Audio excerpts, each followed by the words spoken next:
कोणीच म्हटलं नव्हतं शेतकऱ्याचा सातबारा कोरा करा म्हणून। इलेक्शनच्या पहिले शेतकऱ्यांचे मत घेण्यासाठी देवेंद्र फडणवीस यांनी वारंवार प्रत्येक सभेत सांगितलं होतं की आम्ही शेतकऱ्याचा सातबारा कोरा करू। आता त्यांना या गोष्टीचा विसर का पडला?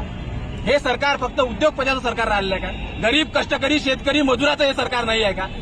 आताच होऊ घातलेल्या आताच झालेल्या पावसाळी अधिवेशनात कोणत्याही प्रकारचा शेतकऱ्याबद्दलचा विचार या सरकारने केलेला नाही। समिती तयार करण्यात आली, परंतु ही समिती ही उपाययोजनेसाठी आहे का शेतकरी कर्जमाफीसाठी आहे हे अद्यापर्यंत त्यांनी स्पष्ट केलेलं नाही आहे। आणि समितीचा रिझल्ट समिती किती तारखेपर्यंत कोणत्या तारखेपर्यंत शेतकऱ्याची कर्जमाफी करेल हे अजूनपर्यंत त्यांनी सांगितलेलं नाही। हा आमचा चक्का जाम तो पूर्ण महाराष्ट्रभर शेतकऱ्यांनी स्वतःहून केलेला आहे। शेतकरी यामध्ये स्वतःहून सहभागी झालेले आहे। शेतकऱ्याच्या मनातला जो आक्रोश आहे तो शेतकरी रस्त्यावर उतरून दाखवत आहे। हाच आक्रोश जर सरकारने कर्जमाफी केली नाही, हाच आक्रोश तुम्हाला येणाऱ्या स्थानिक स्वराज्य संस्थेच्या निवडणुकामध्ये पाहायला मिळेल। आणि संपूर्ण स्थानिक स्वराज्य संस्था जिल्हा परिषद असो, पंचायत समिती असो, ग्रामपंचायत असो, नगर परिषद असो, ह्या पूर्णतः शेतकऱ्याच्या हातात राहील, शेतकऱ्याच्या हातात राहिल्याशिवाय राहणार।